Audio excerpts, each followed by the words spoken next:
Yeah కుక్షి వివరే కృత్వా స్వయం రక్షతి సర్వతః నమామి జననీం దేవీం పరాం ప్రకృతి రూపిణి కృచ్ఛేణ మహతా దేవ్యా ధారితోహం యదోదరే తత్ప్రసాదాత్ జగదృష్టం మాతుర్నిత్యం నమోస్తుతే పృథివ్యా యాని తీర్థాని సాగరాదీని సర్వతః వసంతి యత్ర తాం నౌమి మాతరం భూతి హేతవే. మాతృదేవోభవ. జూలై 2026 సంవత్సరం గోచార ఫలితాలు ఇప్పుడు మనం చెప్పుకోబోతున్నాము. సింహరాశి వారికి జూలై నెల 2026 సంవత్సరంలో గోచార ఫలితాలు ఏ విధంగా ఉన్నాయో సశాస్త్రీయంగా తెలుసుకునే ప్రయత్నం చేద్దాము.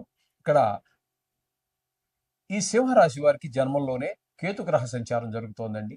జన్మంలో కేతుగ్రహ సంచారం శుభ ఫలితములను ఇవ్వజాలడు. ఇవి ఎక్కువగా మన బుద్ధి చెడు ప్రవర్తన వైపు, ఒక మాంత్రిక అంటే తంత్రాలు మంత్రాలు అంటారే, చెడు ఆ రకమైనటువంటి విద్యల వైపుకి మన మనసు ఎక్కువగా మళ్ళటం జరుగుతూ ఉంటుంది. అలాగే శుక్రుడు ఇక్కడ 26 రోజుల పాటు 27 రోజుల పాటు మనకి ఇక్కడ సంచారం చేస్తూ ఉన్నారు జన్మంలో. మిగతా 4 రోజులు అంటే అది వ్యయస్థానం, అంటే కర్కాటకంలో వెనక స్థానం అయినటువంటి కర్కాటకంలో ఒక 4 రోజులు. మొత్తం మీద ఆయన 1వ స్థానంలోను వ్యయ స్థానంలోను 2 చోట్ల కూడా ఆయన శుభఫలితాలే ఇస్తారు. ఇంకొక విషయం ఏంటంటే, ముఖ్యమైన విశేషం, శుక్రగ్రహం ఎప్పుడు 12వ స్థానంలో కూడా శుభ ఫలితాలు ఇచ్చేటటువంటి ఏకైక గ్రహం గోచార రీత్యా శుక్రుడు మాత్రమే. కాబట్టి ఈ శుక్రుడు వీరికి పూర్తి శుభుడు. శుక్రుడు పూర్తి శుభుడు. ఈ విధమైనటువంటి ఫలితాలు ఉంటాయి. కేతువు మాత్రం ప్రయోజనం లేదు. కాబట్టి పూర్తి శుభుడుగా ఉన్నాడు. కాబట్టి ఈ సినిమా రంగంలో వారికి, అలాగే మన షేర్ మార్కెట్లో పెట్టుబడి పెట్టేటటువంటి వారికి, ఈ టీవీ రంగంలో ఉన్నటువంటి వారికి, కళలను ఆధారంగా చేసుకుని జీవనం గడిపేటటువంటి వారికి అనుకూలమైనటువంటి కాలంగా శుక్రుడు మనకి మంచి. శుక్రుడు అనుకూలమైన కాలం పరిస్థితిలోనే ఉన్నారు. అక్కడ వరకు కాదు, అక్కడ నువ్వు ఎడిటింగ్ చేసేటప్పుడు చూసుకో, అక్కడ మరి కొంచెం. అంచేత రెండు స్థానాలలోనూ, అంటే జన్మంలోనూ వ్యయంలోనూ కూడా యోగిస్తున్నాడు. కాబట్టి దీన్ని షేర్ మార్కెట్లో పెట్టుబడి పెట్టేటటువంటి వారు, కళలను ఆధారంగా చేసుకుని జీవించేటటువంటి వారికి, సినిమా రంగంలో వారికి, టీవీ రంగంలో వారికి అనుకూలమైనటువంటి కాలం. కాబట్టి చక్కగా వారు ముందుకు వెళ్ళవచ్చు పెట్టుబడి పెట్టుకుంటూ. ఇంకా 7వ స్థానంలో రాహుగ్రహ సంచారం జరుగుతోంది. 7వ స్థానంలో రాహుగ్రహ సంచారం జరుగుతోంది. అది భార్యాభర్తల మధ్యన కొంచెం విభేదాలు రావటము, అలాగే జాయింట్ వ్యాపారం ఎవరైతే చేస్తూ ఉన్నారో వారి మధ్యన కూడా భేదాభిప్రాయాలు, లేకపోతే ఏకాభిప్రాయం కుదరకపోవటం లాంటి పరిస్థితులు మనకి గోచరిస్తూ ఉంటాయి ఇక్కడ రాహు వలన. అలాగే 8వ స్థానంలో శని సంచారం, దీన్ని అష్టమ శని అంటారు. ఈ అష్టమ శని వలన చాలా కొంతమందికి, మన మిత్రుల్లో కానీ, మన బంధువుల్లో కానీ, ఇట్లాంటి వాళ్ళ మధ్యలో కొంతమందికి ప్రాణాపాయం రావటం అట్లా ఉంటుంది. కొంతమందికి భార్యాభర్తల మధ్యన, కొంతమందికి భార్య వియోగం కూడా జరిగే అవకాశం ఉంటుంది. పెద్ద దుఃఖమే వస్తుంది. అలాగే హఠాత్తుగా ధన నష్టం జరిగే అవకాశం ఉంటుంది. పరాభవాలు, అవమానాలు కూడా జరిగే పరిస్థితి మనకి గోచరిస్తూ ఉంటుంది ఇక్కడ ఈ 8వ స్థానంలో శని సంచారం వలన. ఇకపోతే 10వ స్థానంలో కుజుని యొక్క సంచారం జరుగుతూ ఉన్నదండి. ఈ కుజుని యొక్క సంచారం 10వ స్థానంలో శుభ ఫలితములను ఇవ్వజాలదు. వృత్తిపరమైనటువంటి ఇబ్బంది, ఎవరు ఏదో వృత్తి చేస్తూ ఉంటారు కదండి, ఏ వృత్తి అయినా కానివ్వండి, వాటిలో కొన్ని ఇబ్బందులు కలగజేస్తాడు 10వ స్థానంలో కుజుడు.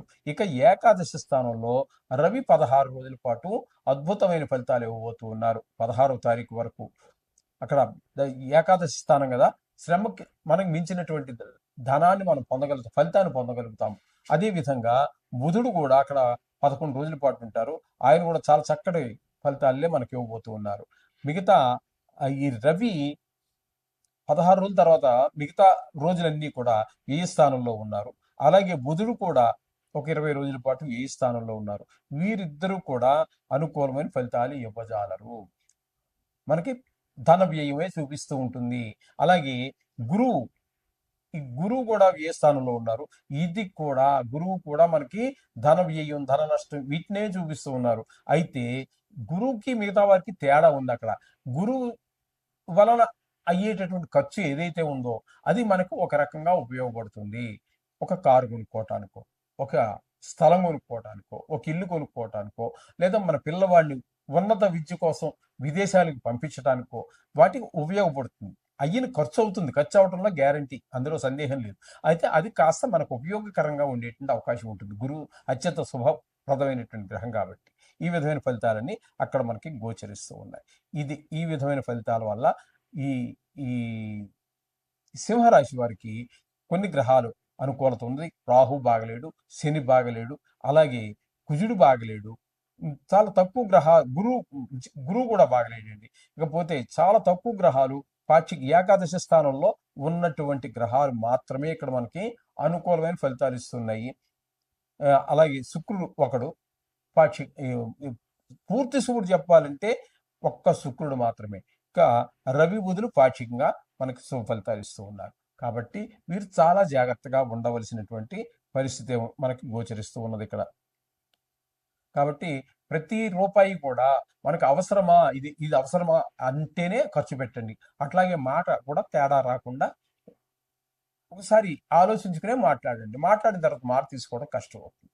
ఈ విధంగా రెండు జాగ్రత్తగా మెయింటైన్ చేయండి. అలాగే మీరు తప్పకుండా ఈ నవగ్రహాల్ని గుడికి వెళ్ళి 9 సార్లు తిరగటం కానీ, అలా మీకు వీలున్నన్ని రోజులు, నెలలో ఎన్ని రోజులు వీలైతే అన్ని రోజులు, లేదా అన్ని రోజులు కష్టం అనుకుంటే కనీసం 9 రోజులు 9 గ్రహాలకి 9 సార్లు తిరగండి. స్నానం చేసిన వెంటనే వెళ్ళి, మన ఇంటి దగ్గర ఎలాగా మనం చేసుకుంటాం, కానీ ఎక్కడికంటే మన ఇంటి దగ్గర చేసినటువంటి వాటి ప్రాణ ప్రతిష్ఠ ఉండదు. మరి గుడిలో చేసేవాటికి మహాపండితులందరూ కూడా వేద మంత్రాలతో ప్రాణ ప్రతిష్ఠ చేసి ఉంటారు. కాబట్టి ఇంతకంటే కొంచెము అవి ఈ శక్తివంతంగా ఉంటాయి. అవి మనకి చర్య వెంటనే ఉంటుందన్నమాట. మనం ప్రార్థించిన దానికి ఫలితం కొంచెం త్వరగా వచ్చేటువంటి అవకాశం గోచరిస్తూ ఉంటుంది. అంచేత గుడికి వెళ్తే మరి మంచిది. ఎందుకంటే ఎక్కువ గ్రహాలు, కొంచెం ఒక్క గ్రహం మాత్రమే పూర్తి అనుకూలంగా ఉంది కాబట్టి శుభం భూయ. గురువు యొక్క సంచారము శుభ ఫలితములను ఇవ్వజాలదు. తల్లి గారి యొక్క ఆరోగ్య విషయం కానివ్వండి, ఆవిడ ఆశీర్వచనాలు మనకి లభించకపోవటం కానివ్వండి, అలాగే విద్యలో కొంత వెనకబాటుతనం కానివ్వండి, అలాగే భూమి అమ్మాలనుకున్నా అమ్మలేకపోవడం, కొనాలనుకున్నా కొనలేకపోవటం, గృహం అమ్మాలనుకున్నా అమ్మలేకపోవటం, లేదా రిపేర్ చేయించాలన్నా చేయించలేకపోవటం, ఇట్లాంటివన్నీ వస్తూ ఉంటాయి. వాహనాల విషయంలో కూడా కొన్ని ఇబ్బందులు ఏర్పడుతూ ఉంటాయి. మన స్వభావంలో కూడా ఏర్పడుతూ ఉంటాయి. ముఖ్యంగా చెప్పుకోవాల్సింది ఏంటంటే, ఈ గురువు 4వ స్థానంలో ఉండటం వల్ల, ఈ 4వ స్థానంలో బుధుడు కూడా చాలా కాలం ఉన్నారు, శుక్రుడు ఒక 4 రోజులు ఉన్నారు, రవి ఒక ఫోర్త్ నైట్ అంటే ఒక 15 రోజుల పాటు సుమారుగా ఉంటున్నారు. అందుచేత ఈ 4వ స్థానంలో ఉన్నటువంటి ఇక్కడ మనకి వచ్చే ఫలితం ఏ విధంగా ఉంటుందంటే, ముఖ్యంగా రియల్ ఎస్టేట్ వ్యాపారస్తులకి అనుకూలమైన కాలము కాదు. ఇది మిత్రం గమనించుకోండి. ఇక దశమ స్థానంలో, ఏకాదశ స్థానంలో రాహుగ్రహ సంచారం జరుగుతోందండి. దీన్ని ఏకాదశ స్థానం అంటే లాభస్థానం అంటారు. మీరు ఏ పని మొదలెట్టినప్పటికీ కూడా అందులో మీరు ప్రావీణ్యం సంపాదించగలుగుతారు. మీకు ధనం, మీరు ఎక్కువ కష్టపడకపోయినప్పటికీ కూడా మీకు ధనం బాగా, అంటే తక్కువ కష్టంతో ఎక్కువ లాభాన్ని పొందగలుగుతారు. అంటే శ్రమకి మించినటువంటి లాభాలన్నీ వస్తూ ఉంటాయి మీరు ఏ పని మొదలుపెట్టినా సరే. అంచేత ఇక్కడ రాహు మీకు అత్యంత అనుకూలంగా ఉన్నాడు. ఇక వ్యయస్థానంలో శని యొక్క సంచారం జరుగుతోంది. శని యొక్క సంచారం ఏ స్థానంలో అంటే ఏలినాటి శని, 7.5 అంటారు. అంచేత ఈ ఏలినాటి శని అనేది వ్యయ స్థానంలో ఉంది కాబట్టి మీరు ఎంత పిసినారితనంగా ఉన్నా ధనం ఖర్చు అయిపోతూనే ఉంటుంది నీళ్ళలాగా. మీరు ఖర్చు పెట్టకూడదని గట్టి నిర్ణయం తీసుకున్నా సరే తప్పనిసరి పరిస్థితులు వచ్చేస్తూ ఉంటాయి. ఆ విధంగా మీరు ఖర్చు అయిపోతూ ఉంటుంది. అయితే ఇక్కడ ధన వ్యయము, ధన నష్టము. ధనం వ్యయం అంటే ఖర్చు పెట్టుకున్నారు, ఏదో సంతోషం, ఒక మంచి పనికో చెడ్డ పనికో ఖర్చు పెట్టుకున్నారు. ధన నష్టం అంటే మనం ఎక్కడో ట్రైన్ ఎక్కినప్పుడు, బస్సు ఎక్కినప్పుడు ఎవడో పర్స్ కొట్టేశాడు, లేకపోతే 4 మాయ మాట చెప్పి బురుడి కొట్టించి 2-3 లక్షలు కాజేశాడు. ఇట్లాంటివన్నీ దీన్ని ధన నష్టం అంటాం, దీన్ని వ్యయం అంటాం. అంచేత ధన నష్టము జరిగే అవకాశం ఉన్నది, ధన వ్యయము జరిగేటట్టు అవకాశం ఉన్నది. అలాగే శత్రు భయము, మనోవిచారాలు, ఇట్లాంటివన్నీ కూడా కొంతమందికి కళతర నష్టం కూడా జరిగే అవకాశం మనకి గోచరిస్తుంది. శని యొక్క ప్రభావం చాలా తీవ్రంగానే ఉంటుంది చెప్పుకోవాలి ఈనాటి శనిలో. ఓకే, ఈ విధమైన పరిస్థితి అంతా మొత్తంగా మనకి ఈ మేషరాశి వారికి గోచరిస్తోంది. ప్రతి రాశికి కూడా కొన్ని గ్రహాల అనుకూలత, కొన్ని గ్రహాల ప్రతికూలత ఉండనే ఉంటాయి. కాబట్టి ఇక్కడ ముఖ్యంగా వీరికి చెప్పుకోవాలి అన్నట్టయితే శుక్రుడు పూర్తి అనుకూలంగా ఉన్నాడు, రవి పాక్షికంగా అనుకూలంగా ఉన్నారు, బుధుడు కూడా పాక్షికంగా అనుకూలంగా ఉన్నారు, ఇక రాహు పూర్తి అనుకూలంగానే ఉన్నారు. అందుచేత నవగ్రహాలు మనం ఇప్పటి నుంచి 3 సంవత్సరాల నుంచి చెప్పుకుంటూనే ఉంటాము. చాలా రకాలు ఉన్నాయి. ఏదైనా కూడా ఏ దేవుడైనా తప్పించగలరు. ఈ గ్రహాల యొక్క దుష్ట శక్తుల నుంచి, దుష్ట ప్రభావాన్ని తప్పించగలరు. కానీ చుట్టూ తిరిగి వెళ్ళటం ఎందుకు? ఈ నవగ్రహాలు అనేది కేవలము పూర్తిగా ఈ దోషాలను తొలగించడానికి మంచి చోట్ల, మంచి స్థలంలో గనక ఉన్నట్టయితే, మంచి ప్రదేశంలో గనక ఉన్నట్టయితే ఈ రాశి చక్రంలో మనకి మంచి ఫలితాలు ఇవ్వడానికి, చెడు స్థానంలో ఉంటే చెడు ఫలితాలు ఇవ్వడానికే ఏర్పాటు చేయబడినాయి. కాబట్టి అందు గురించే నేను పెద్ద కష్టమైనటువంటిది కాదు. మీ నోటికి 3 సంవత్సరాల నుంచి చదువుతుంటే 1.5 నిమిషంలో చదివేచ్చేవాడిని, లేదా 2 నిమిషాల టైం. ఈ టైంలో ఈ నవగ్రహాల యొక్క ఇది చేసుకోండి. చక్కగా మీకు ఆ దోషాలన్నీ పోతాయి. సర్వశుభాలు కలుగుతాయి. శుభం భూయాత్.